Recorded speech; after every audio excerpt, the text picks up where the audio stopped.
litt igjen som et av disse bandene som varmer opp for Dette er de 3 mannskapene på Apollo 11. Fartøysjefen Neil Armstrong, kommandoseksjon-piloten Hollins og Buzz Aldrin. Og Buzz Aldrin også, født i 1930. Interessert i flygning helt fra begynnelsen av. Men han har også en doktorgrad da, i møteteknikk fra MIT, altså Massachusetts Institute of Technology, som er den fremste i USA. Han har offisersutdannelse fra West Point i Hæren. Og i dag har vi altså den karen her på besøk.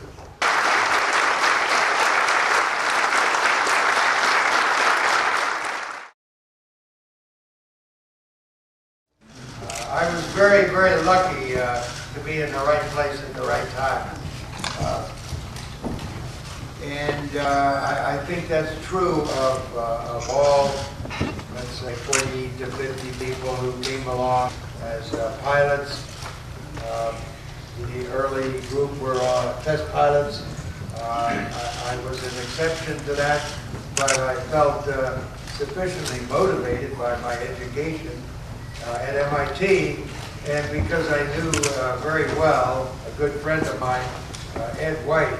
We flew together in supersonic F-100s, and he told me that he was going to volunteer for the second group of astronauts, and he had to be a test pilot.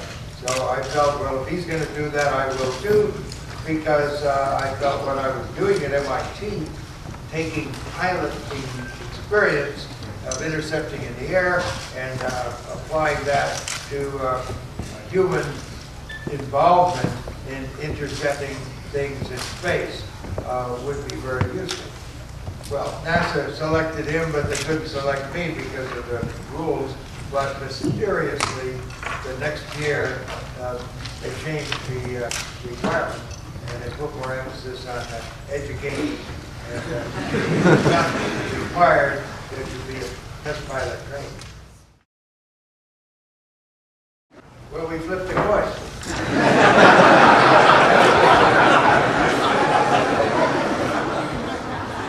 Neil Armstrong was a commander.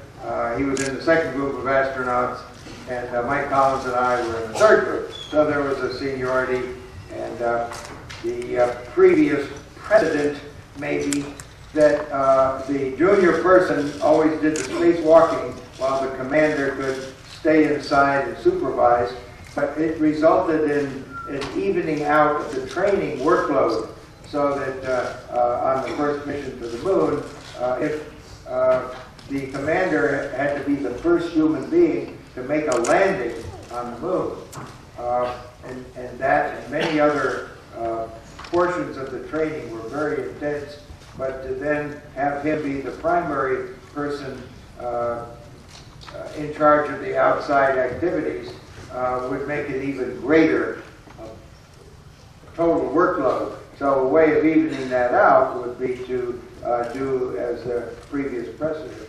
But in retrospect, that clearly was not a good argument, the way that people expected things to happen. It just would have been very inappropriate for Neil to have looked out the window while I went down the ladder and came up with something as brilliant as magnificent desolation, and tried to make that better than one small step for man, a giant leap for mankind.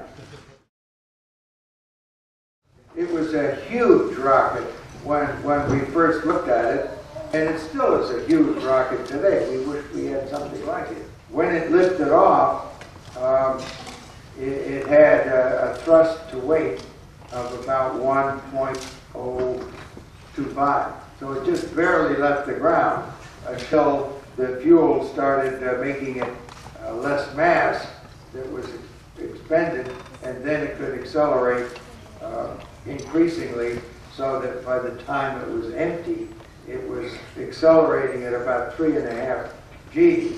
The three of us observed afterward that we felt the moment of liftoff, of course, was evidenced by the gauges turning, other numbers and things on the instrument now. And of course, there's a big noise out there for the listeners, but not such a big noise that because we had a helmet and we're listening to people. But we felt really that we were no longer attached to the ground. That maybe there was a little bit of hunting motion. Now, certainly, if we were being shaken all around, we couldn't detect anything or even come close to that conclusion. The shuttle lifts off at about 1.25, so it leaves the ground in a hurry, and there are a lot of shock waves, and that makes it a much rougher ride. But it was indeed a very smooth transition, and the second and third stage were all in the vicinity of a little less than 1 G at the beginning and a little bit more than 1 G at burnout. How did you react to the program alarms and the low fuel level warnings? Well, the program alarms came after we yawed around so that the landing radar could begin to track the surface and improve the computer's knowledge of our exact altitude and velocity over the ground. And as that happened, I believe it was 30,000 feet or less, we started about 50,000, we began to get an alarm that didn't mean anything to either one of us. But it blanked the 3 displays that were giving us velocity, altitude, and altitude rate. So it was taking information away from us and giving us a blinking 1202, 1201. And we didn't know what that meant. There was a little book down here that we could have got up and looked through to figure out what it was. But we figured, hey, Houston, tell us what 1202 means.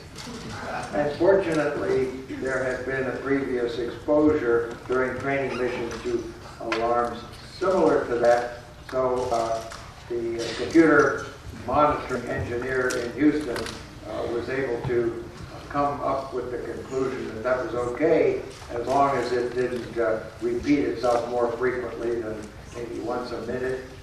What it was really doing was indicating that the cycling path, sampling path of the computer for 30, 50, 100 different things that it was doing, and each cycle was taking a little bit longer than the MIT guys thought it should. So they set a time gate, and if it took longer than that, it was going to turn on a program alarm. So this is what we learned afterward, but the net effect was that it distracted our attention from kind of looking out the window and getting a better feel for the smoothness of events. You'd like them to just happen the way you expect them to. And I think the last one we got was 3,000 feet or so, and all the commanders had decided that they didn't want the computer to touch us down and to take over the autopilot from it being automatic at 10 feet off the ground is probably not the best thing to do. It's a little bit better to get a little bit of the feel for it. There was a manual way, but it was not real complex to guide the spacecraft instead of landing where Neil didn't like it because of the rocks and the little crater. We could have landed short, which means like a helicopter, you got to pitch up to stop the forward motion, and you're going to land without seeing where you're going for a while. Or left or right is a rather violent, semi-violent movement, and it's so much easier to just add a little throttle and fly over the other side and then land. But unfortunately, that's the one that takes more time, and time is fuel, so that plus some other navigation things caused us to be about 100 feet in the air when when the low-level light came on. The gauge wasn't really that accurate down there. But Houston knew we had 60 seconds of fuel, and I thought, we better get this on the ground. When 30 seconds was called out, we were about maybe 10 feet above the surface, and I felt that we're going to make it at that point. And then when the probe that is at the bottom of the landing pad, when it touches the ground, it turns on a light, and I said, contact light, and the first command after that is engine stop, and then a few other things. So we were most relieved at that spot, and I looked over at Neil, and I remember sort of patting him on his shoulder, and then we had a lot of other things to deal with. Did Neil at any time close down an abort situation? Well, I didn't think so. I don't know what was going on in Neil's mind. I think there was a lot of uncertainty in Houston when they could see in their instruments that we had indeed shut the engine off, and we're still transmitting, which means we're still alive and still healthy. And then, of course, the phrase that Neil used, Houston Tranquility Base, the Eagle has landed. There were only 4 people that knew that we were going to call where we landed Tranquility Base, and not Eagle on the ground. And that was the 3 of us in the flight, and Charlie Duke, who was the capsule communicator. We wanted to make sure he understood what we were saying, so he wouldn't come up with the wrong interpretation. You don't look down, you got to look up. On the Earth, you got to look up to see the moon. Otherwise, it's set below the horizon. So based on where we were going to land, since the same side as the moon faces us, the moon was 24 degrees above vertical, and that's pretty far up. So it wasn't easy to see the Earth. The Earth was 4 times bigger than we see the moon, but it sure looked small. Looking up briefly, I had that wordless thought go through my mind that, wow, here are 2 of us, and everybody else is up there.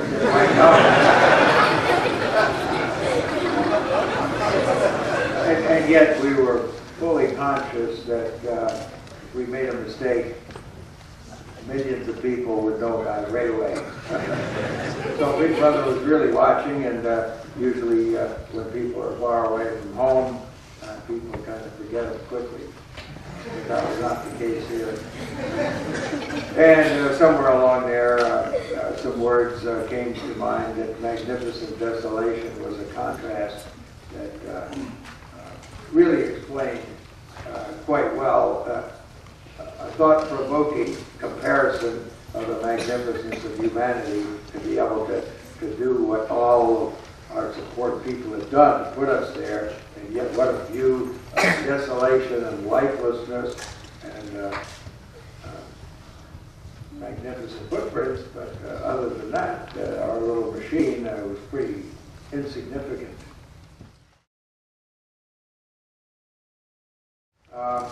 It feels more comfortable, more easy to really move. Now we're inside a spacesuit that constricts the motion of your arms and constricts the motion of your legs and feet. So that tends to slow down what's happening. And because if you sort of push off your foot and you don't come down as fast as you do here on Earth, everything appears to be in slow motion. But maintaining a balance and an orientation is very, very easy. Well, the remarkable thing was the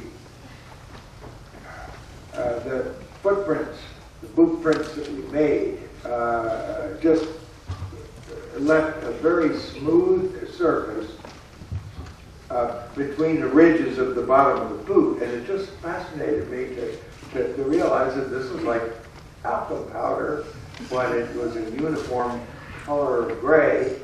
And if you look very carefully at the photograph that I took of my boot print, you can see that the consistency of a structure formed by the boot print can fall apart easily, which means the dust isn't very cohesive in the upper part.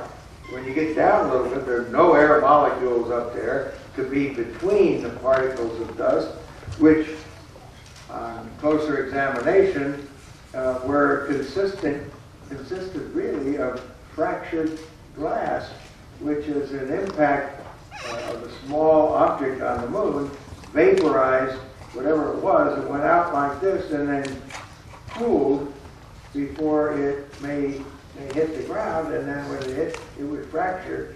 So it would cool as a sphere. And I got to tell you that the geologists went, oh, why didn't we think of that? But no one that I know of really predicted that that's what the texture and the dust would be like. The horizon clearly was curving away, and the visibility was so great you could distinctly see a boulder on the horizon that was maybe a mile or so away. You brought a lot of dust on your suits into the cabin. Did that give you any problem? We used the vacuum side of the spacesuit to sort of vacuum up some of the dust, and we brushed off as much as possible. But we were only there for a little while. I'm sure that very few people noticed on a picture that Neil took of me that on my shins there were little dust, black marks on both shins. How did that get there? I didn't fall over. And it surprised me when I saw the photograph. But then I remembered that Neil went down the ladder first. And what our procedure was, when we got down to the bottom of the ladder, the foot pad, it was a pretty good jump at this far, unless the strut had been compressed. So we felt we were not that familiar with 1/6 gravity, had been there before. Maybe we ought to see if we can get back up again. So we decided we would jump from the bottom back up and just see how much effort that took. Well, Neil was able to correctly estimate what it took, but I underestimated the difficulty. So Neil had put some dust on the bottom rung of the ladder. When I got up there, I didn't quite make it, so that's where the dust came from that was on my shins. Now that's a piece of trivia that all of you know.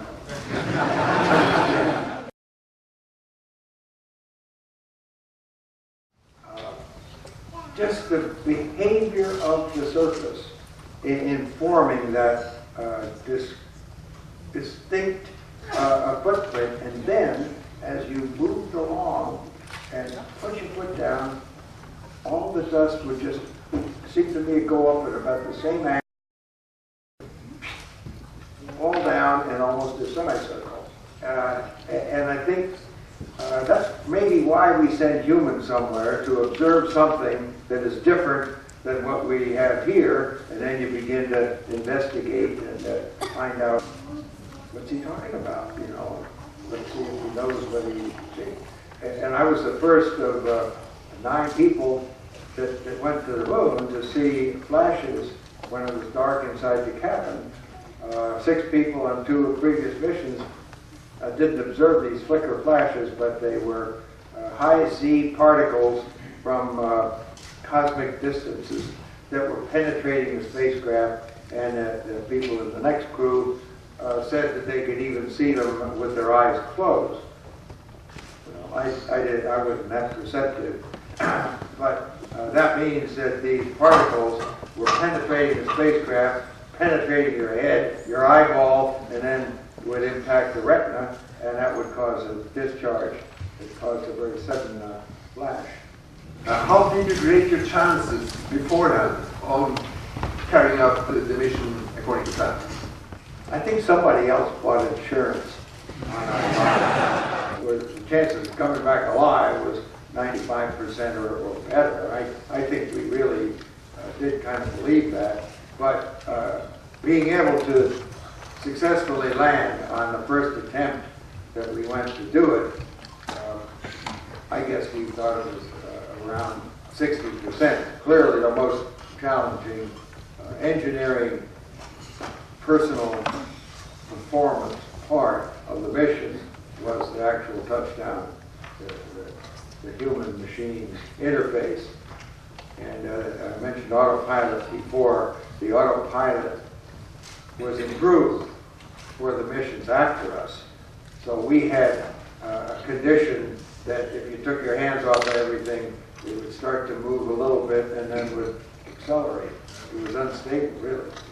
Whereas the computer knew that you were moving over the ground, and it could very easily tie that into the autopilot.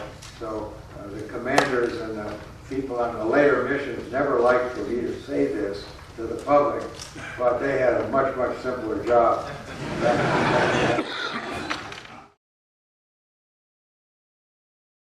What ways of my life changed? Well, I'm definitely afraid of sitting in front of a bunch of you folks. I still am. I really had a little bit of a taste after my first mission, and I guess probably my mother did too, because she didn't care for all that attention, and I think that was a factor in her inherited and my inherited genetic traits toward depression and just moodiness, and she took her life about a year before we landed on the moon. So I had a little bit of advance warning that I might have mood changes from a very structured life to one that was kind of drifting around without a real distinct purpose. After I left NASA, went back to the Air Force. And so the combination of that and wondering what I should be doing, and the additional trait that I think both my parents had to some degree was the overconsumption of alcohol and becoming addicted in the sense, or at least not able to appropriately control it. So I had to deal with that about 3, 4, 5 years after I left NASA and left the Air Force. And I now have about, well, a little over 29 years of sobriety. And I got to say that I was a fortunate person, because I did have to make changes to adjust to the impact of having to deal with things that I might not be so comfortable with, and having to adjust in that direction. And with the timing again of the social organizations that have arisen in the last 60, 70, 80 years that are able to be of assistance to people. They've really made a big difference. And I find that even though I lost the ability, maybe for a period of time, to become a kingpin in corporate industry, or a president, or whatever else, I'm a guy that looks into the future, out of the box. How can we do something a little better? Maybe there's a little too much expectation of things going to work out because I think they're good, and then a little disappointment here and there. But I think everybody who tries to improve whatever they see is bound to have to come to grips with not everything working out the way they'd like it to. But that hasn't stopped me from still wanting to see that things adjust. And whereas let's say 4 or 5 years ago, I may have had a plan for how the future is going to work out, then world events come along and things change, and maybe beaming energy from space should be a higher priority. than maybe going to Mars, because we can get more things for more people here by being able to have cleaner energy and being able to have a much more efficient space access capability in order to do those things, and then we can begin to do a lot of other things. But I think energy from space really needs a significant emphasis to see whether that can be made economically attractive enough to take real positive steps in that direction about the same time that we look at the moon. What will the activities on the moon be like in the next 50 years? I think the purpose of going back to the moon is really to re-educate ourselves, to readapt to the things that we need to know how to do for humans to be able to then go and land at Mars. So what we do at the moon should be directly supporting what we want to do at Mars. And we need resources at the moon. And in the equatorial regions, there just aren't any, specifically ice, water, oxygen, and hydrogen. Those appear to be accessible in the North and South Pole, especially in the South Pole. So the focus right now is to look for those places that are close to ones that are in shadow all the time, where it's going to be very cold and the ice may be, and other nearby places that are in sunlight as the moon wobbles a little bit, 70, 80, 90% of the time, so we can get power. We're going to want to set up habitation for maybe 7 days for a few trips to the moon, and then 6 months. And at that point, I'm not sure that we need to send people there for much more than 6 months, unless we have set it up so that we can begin commercial activities, whether it's beaming back energy from the moon, building things with lunar material, converting the ice to water, and then maybe at the libration point, converting the water with the sunlight to hydrogen and oxygen for propellant for our mission. Certainly there's nothing except maybe helium-3 that could be brought back from the moon. I happen to be part of another company that's working on a different kind of fusion with a different kind of fuel, boron-11 and protons. And you don't get quite the response, but there's very, very much less radiation either in the fuel or in the products, and it's much easier. We don't have to go to the moon to get helium-3. Do you foresee a new but different moon race? Other nations may feel that they're trying to get there before we do. It's wonderful. We beat them by about 40 years. In China, they could very easily take a Shenzhou and a propulsion stage and go around the moon and come back. And man, a tachonaut would be a hero. And China would be just jubilant because they have achieved something that's a big deal for them. I don't think the Russians want to show the world how long it has taken them to be able to get to the moon, so they were. I also think there are some potential cooperative things that can be done on the moon. When we set an objective very early in a crucial election year, the president decided to change the mission of NASA and commit the nation to multi-billion-dollar program covering decades and decades when he was just starting 2004, another election year. And I don't think people of the world quite give him credit for coming up with that response to the unfortunate Columbia accident that happened less than a year before this, and we needed to make a new commitment and a new change. And I think it was an equally bold pronouncement to Kennedy's speech. When will the first manned spacecraft leave for Mars?